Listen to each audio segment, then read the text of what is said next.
बिस्मिल्लाहिर्रहमानिर्रहीम अस्सलाम वालेकुम। मैं कमर सुल्ताना ऑफिशियल के साथ हाजिर हूँ। नाज़रीन, आपसे दरख्वास्त है कि मेरा चैनल देखिए, लाइक और सब्सक्राइब ज़रूर कीजिए। तो आज हम नाज़रीन बात करेंगे सबसे पहले वफ़ाक़ की कि वफ़ाक़ में क्या सूरत हाल है। इस्लामाबाद और पिंडी दोनों सील हैं और इमरान खान का जो धरना है, एहतजाज है, जो कुछ भी है वो उन पर जो हमला किया गया था उसके बाद जो उन्होंने एहतजाजी कॉल दी है, वो एहतजाज जारी है मुख्तलिफ़ शहरों में। और सबसे बड़ा एहतजाज पिंडी और इस्लामाबाद के बाहर हुआ है और वहाँ से लोग अंदर दाखिल होने की कोशिश कर रहे थे, जिनको वहाँ के फ़ोर्सेस ने रोका है और फ़ोर्सेस ने इस्लामाबाद और पिंडी को मुकम्मल तौर पर सील किया हुआ है। कोई भी शख्स बाहर से उसमें दाखिल नहीं हो सकता। तो काफ़ी तादाद में पेशावर से और पूरे पंजाब से आए हुए लोग फैज़ाबाद और इस्लामाबाद के गिरदो-नवाह में मौजूद हैं, लेकिन उनको अंदर जाने नहीं दिया जा रहा। वहाँ लोगों से पूछा भी गया है कि आपने अपने इलाकों में क्यों नहीं किया एहतजाज और आप वहाँ से चलकर यहाँ आए हैं? तो उन्होंने कहा कि बहरहाल हम लोग एक जगह जमा होना चाहते हैं, एक जगह जमा होकर हम इस्लामाबाद में जाना चाहते हैं, पिंडी जाना चाहते हैं कि वहीं से हमें इंसाफ़ मिलेगा, हम इंसाफ़ चाहते हैं। तो इस तरह से ये एहतजाज जारी है, टायर वगैरह जलाए जा रहे हैं, एहतजाज है काफ़ी। दोनों तरफ से ट्रैफ़िक को रोका हुआ है, कोई ट्रैफ़िक जो है पेशावर और लाहौर में दाखिल नहीं हो सकती, रास्ते बंद हैं दोनों साइड से और लोगों ने जो है रास्ते बंद करके ट्रैफ़िक को रोका हुआ है। लोग कहीं जा नहीं सकते उधर से, दूसरे सूबे में दाखिल नहीं हो सकते, दूसरे लाहौर शहर में दाखिल नहीं हो सकते। तो ये तमाम सूरत हाल है। इसके साथ-साथ जो है एहतजाज इस नहज पर पहुँच गया है कि जोश-ए-जज़्बात में एक कारकुन जो है बिजली के खंभे पर चढ़ा है, वो पोल पर चढ़ता चला गया, काफ़ी ऊँचा पोल था और उस पर वहाँ जाकर उसको करंट लगा जिसकी वजह से वो झुलस गया है। अब उसकी झुलसने की वजह तो ज़ाहिर है बेवकूफ़ी या बहुत ज़्यादा जज़्बाती अंदाज़ है, अल्लाह ताला उसे सेहत दे बहरहाल जो कुछ भी उसने किया है। और इस तरह के नहीं होने चाहिए मज़ाहिरों में या एहतजाज में इस तरह की चीज़ें। ज़ाहिर है एहतजाज आप किस लिए कर रहे हैं? अपनी ज़िंदगी के लिए, अपनी बक़ा के लिए, अपनी बेहतरी के लिए, आवाम की बेहतरी के लिए। तो यहाँ आप अपने आप को खुद हलाकत में डालते हैं। ऐसी हरकत नहीं होनी चाहिए। अपने बचाव के साथ-साथ आप अपनी एक्टिविटी जारी रखें, जैसे भी है, जो भी है। तो ये सूरत-ए-हाल हुई है इस्लामाबाद की। इसके अलावा जो इन्होंने एफआईआर दर्ज करने के लिए सदर मुमलिकत को भी ख़त लिख दिया है और इसके अलावा ये ख़त सुप्रीम कोर्ट के जज को भी लिखा गया था। तो वहाँ से सुप्रीम कोर्ट से जवाब आया है कि फ़ौरी तौर पर इनकी एफआईआर दर्ज की जाए 1 दिन में, आज के आज में। और अगर नहीं दर्ज की गई तो फिर सो मोटो एक्शन लिया जाएगा। तो इसकी वजह से गवर्नमेंट काफ़ी बौखला गई और उसने बहुत जल्दी-जल्दी में एफआईआर दर्ज की है जिसमें मुद्दई के बताए हुए किसी भी फ़र्द का नाम नहीं लिखा गया सिवाय उस मुल्ज़िम के जो नवेद मुल्ज़िम जो गिरफ़्तार हुआ है उसका नाम आया है और उसी के उस नाम पर और उसी के उस पर ये एफआईआर दर्ज हुई है।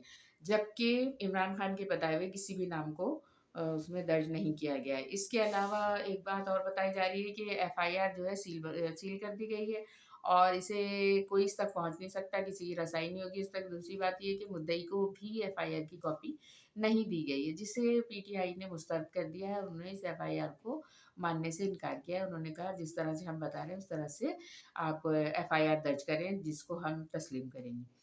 तो ये बात तो यहाँ पर हो गई। इस वजह से हुकूमत में और अपोज़िशन यानी कि अपोज़िशन पीटीआई है, तो बहुत रसाकशी चल रही है। दोनों में बहुत ज़्यादा तनाव की कैफ़ियत पैदा हो गई है इस तरह से सूबे जो है ज़ाहिर है सूबा पंजाब बिल्कुल मुख्तलिफ़ सूरत-ए-हाल से दो-चार है, ख़तरनाक सूरत-ए-हाल से दो-चार है। वहाँ पे लोग जो है परेशान हैं और जिसकी वजह से पूरा मुल्क मुतासिर हो रहा है। तो अब देखिए कल की सूरज क्या खबर लाता है क्योंकि एफआईआर कटी हुई और इन लोगों ने उसे मानने से इनकार किया। अब आगे क्या होता है अल्लाह बेहतर करने वाला है। दूसरी सूरत हाल ये है अगर हम देखें सिंध और कराची की तरफ तो कराची में जो है अ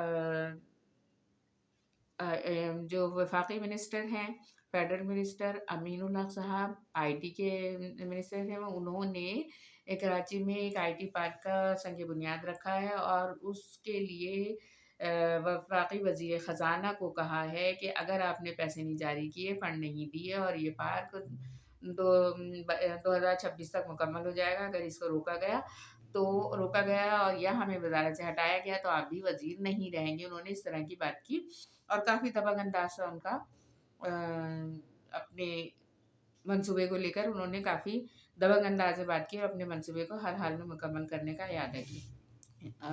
मंसूबे को मुकम्मल करने का उन्होंने अज़्म किया। तो ये बात हो गई है। इसके अलावा एमक्यूएम पाकिस्तान का एक वफ़द खालिद मकबूल सिद्दीकी, कामरान टिसोरी गवर्नर साहब और मुख्तलिफ रहनुमाओं की क़यादत में वज़ीर आला साहब से मुलाकात करने गया था, जहाँ पर उन्होंने अपनी पूरी बात रखी है। उन्होंने अपने पूरे मुतालबात दोबारा से पेश किए, उनसे मालूमात किए कि हमारे मुतालबात कब तक पूरे होंगे, जिसकी वजह से हम हुकूमत में शामिल हुए थे। जो-जो बातें, जो-जो वादे आपने हमसे किए थे, उसे आप कब तक पूरा करेंगे? तो ये वाली बात हुई। वज़ीर आला ने क्योंकि उन्हें तसल्लियाँ दी हैं और जो वो हमेशा से करते आए हैं, तसल्लियों पर ही वो कोalition गवर्नमेंट को टरकाते रहते हैं और आगे कोई पेशरफ्त नहीं होती। कोई भी आगे काम नहीं होता कि कोalition के साथ जो पार्टी इनके साथ आई है, जिस पार्टी ने इनके साथ हुकूमत बनाई है, उसको भी कोई फ़ायदे हासिल हो, उनके अवाम को भी कोई रिलीफ़ मिले, ऐसा कुछ भी नहीं होता। तो एक दफ़ा उन्होंने फिर तसल्ली दी है और यहाँ पर कामरान टिसोरी ये कहते हुए पाए जा रहे हैं कई दिनों से कि कराची के लिए खुशखबरी है, कराची के लिए खुशखबरी है। इसमें एक बात ये बताई जा रही है कि कराची में और हैदराबाद में एडमिनिस्ट्रेटर एमक्यूएम पाकिस्तान के लगाए जाएँगे। तो नाज़रीन कराम, खुशाइंद बात है, अच्छी बात है कि एमक्यूएम पाकिस्तान के एडमिनिस्ट्रेटर लगते हैं और अगर उनको कवानीन ऐसे मिलते हैं कि वो कुछ काम कर सकें तो फ़ायदा है।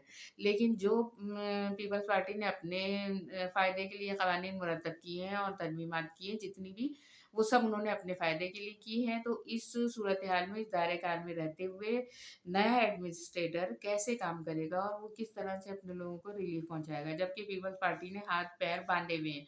उन्होंने किसी को नहीं छोड़ा है कि कोई इस तरह से काम करके अपने लोगों को फ़ायदा पहुँचाए। तमाम कवानीन, तमाम करारदादें उन्होंने अपने फ़ायदे के लिए मंज़ूर की हैं। इसमें कराची वालों का कोई फ़ायदा नहीं है। तो ये सूरत-ए-हाल है। इसको कोई नहीं देख रहा कि कवानीन को जो है दोबारा से बात करें कि फ़ौरी तौर पर पहले कवानीन मंज़ूर होंगे, तरमीम होगी, उसके बाद ही इलेक्शन की बात होगी, उसके बाद ही सारी बातें होंगी। सबसे पहले कवानीन को मंज़ूर कराना चाहिए दोबारा से। इसके अलावा जमात इस्लामी की जो हाफ़िज़ नईमुर रहमान हैं, उन्होंने भी कहा है कि हर हाल में हम इलेक्शन चाहते हैं। उनकी भी बात समझ में नहीं आ रही कि वो हर हाल में इलेक्शन तो चाह रहे हैं, उन्होंने भी धरना किया था और उनसे भी वादे किए गए थे। वो इस बात को वो पूछ नहीं रहे पीपल्स पार्टी से कि आपने जो वादे किए थे, कवानीन में तरमीम के लिए जो कहा था, कराची के हकूक़ के लिए बात की थी, वो सब कहाँ हैं? पहले वो कीजिए, फिर हुकूमत बनेगी, फिर बल्दिया के इलेक्शन होंगे। लेकिन वो भी ये बात करते हुए नज़र नहीं आ रहे कि क्यों कवानीन चेंज नहीं किए जा रहे, जो वादे आपने धरना ख़त्म करते हुए कहे थे, एमक्यूएम पाकिस्तान से भी और जमात इस्लामी से भी, वो दोनों वक़्त के वादे क्यों पूरे नहीं हो रहे? और इलेक्शन तो फिर ज़ाहिर है, फिर वो किसी काम के नहीं है इलेक्शन उस वक़्त तक के लिए, जब तक कि कवानीन नए सिरे से नहीं बनाए जाते, जिसमें कराची और हैदराबाद के फ़ायदे की बात की जाए। तो यहाँ पे यही सूरत-ए-हाल है नाज़रीन कराम। और यहाँ पर मैं फिर आपसे एक बार दरख्वास्त करूँगी, चैनल लाइक और सब्सक्राइब ज़रूर कीजिए। दूसरे अपने हकूक़ के लिए खड़े होना सीखिए, अपने हकूक़ के लिए खड़े हो जाइए, अपने इलाकों की खैर खबर लीजिए और ज़ाती तौर पर, इनफ़रादी तौर पर मेहनत कीजिए अपने इलाकों के लिए, अपनी गली मोहल्लों के लिए और अपने इलाकों को साफ़-सुथरा, शादाब बनाइए और ये कोशिश कीजिए कि आप लोग इस तरह से अपना इत्तेहाद बनाएँ कि आपके यहाँ जो कुछ भी खराबी आती है, इलाके में सीवरेज की है, लाइट की है, पानी की है, बिजली की है, जो कुछ भी है आप इसको बेहतर करवा सकें, बेहतर कर सकें, अपने आप को मज़बूत बनाइए और इलाके की बेहतरी के लिए काम कीजिए। ये सब उसी वक़्त होगा जब आपस में इत्तेहाद रखेंगे, मोहब्बतें रखेंगे।